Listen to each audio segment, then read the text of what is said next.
Long ago, nestled between the lush green folds of the eastern Ghats, there lay a small village called Velimalai, meaning Silver Hill. It wasn't just a name. The village was famous for a peculiar hill nearby that gleamed like silver under the sunlight. At sunrise and sunset, a particular rock face shimmered so brightly that it looked like a divine light had touched it. The villagers believed the hill was sacred, though most dared not climb it. At the edge of the village stood small clay houses, winding mud paths, and fields of paddy and sugarcane swaying in the breeze. The air was thick with the scent of jasmine, and evenings were filled with the soft sounds of temple bells and children's laughter. Yet, amidst this serenity, one part of the village was always cloaked in mystery: the abandoned temple atop the hill. It was said that the temple housed a Shiva lingam, untouched by human hands for generations. Old tales whispered through the village that at midnight a strange light would appear above the lingam, glowing and pulsing with energy, but no one had ever dared climb the hill at night. The path was treacherous, sharp rocks, wild animals, and eerie silence. The elders often warned, "That light is not for the weak-hearted. Only the pure of mind will witness it. The rest will be turned away by the mountain itself." In this very village lived a young farmer named Krishna. He was not different in looks or lifestyle. He rose with the sun, plowed his fields, and returned home at dusk. But Krishna carried something within him that others didn't, a relentless thirst to understand life. From a young age, he would stare at the sky and wonder, why was I born? What is my purpose? Where do we go after death? His questions were not born of sadness, but of yearning, a desire to know what lay beyond the world of rice fields and daily toil. At night, when the village slept, Krishna would sit beneath the old neem tree by his hut, eyes closed, lost in thought. The moonlight would cast soft shadows, and the wind would whisper through the leaves like secrets from another world.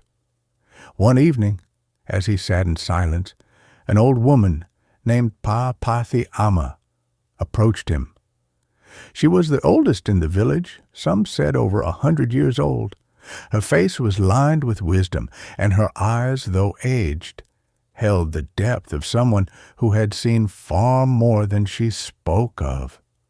"Krishna," she said softly, "your heart seeks the truth, doesn't it?" He looked up, surprised. "Yes, Amma, but I don't know where to find it." She smiled faintly. "Then you must go to the temple on the hill, but be warned, it is not an easy path. You must go with a heart free of fear and a mind focused like fire. Only at night will you see what you seek. But if your heart is not pure, the mountain will not let you through." That night, Krishna could not sleep. Her words echoed in his soul. By dawn, he had made his decision. He packed a small cloth bag with a handful of rice, tamarind, and salt. He carried a bamboo stick and wore only his simple dhoti.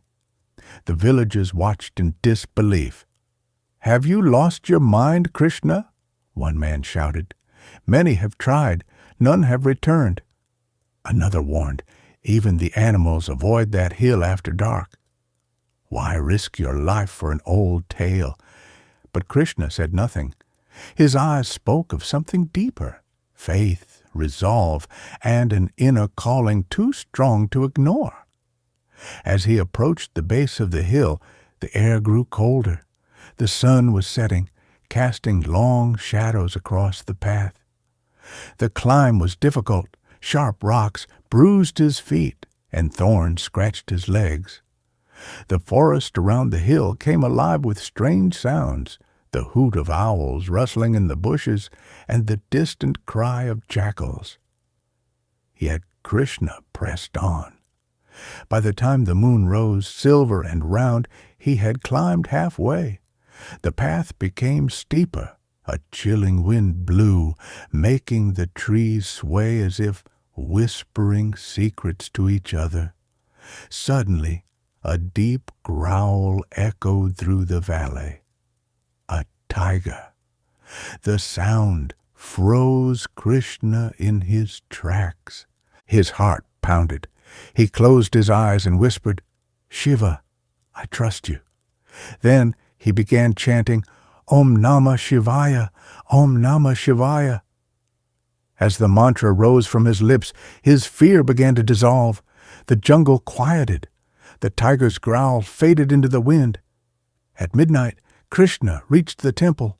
It stood silent, ancient, forgotten. Vines crept along its cracked walls, and moss grew between the stones. Inside, the Shiva Lingam sat untouched, covered in dust, a spider's web glistening in the moonlight. A wave of sorrow washed over him. "Is this all there is?" he wondered. "Is the light just a myth?" But he silenced his doubts. "I did not come for glory. I came for truth." He sat in front of the lingam, closed his eyes, and entered deep meditation. Hours passed. His body ached, but he did not move. His mind wandered through memories, emotions, hopes, and fears. Then, just before dawn, a gentle breeze caressed his face. He opened his eyes, and there it was. A radiant light hovered above the Shiva Lingam, not harsh, not blinding, but soft, pure, divine. It shimmered in every color like a living rainbow. The entire temple glowed with its presence. Krishna felt as though time had stopped. Tears rolled down his cheeks. Then, from the light, a voice spoke, not with sound, but with silence that touched his soul. "Krishna, you have come seeking truth.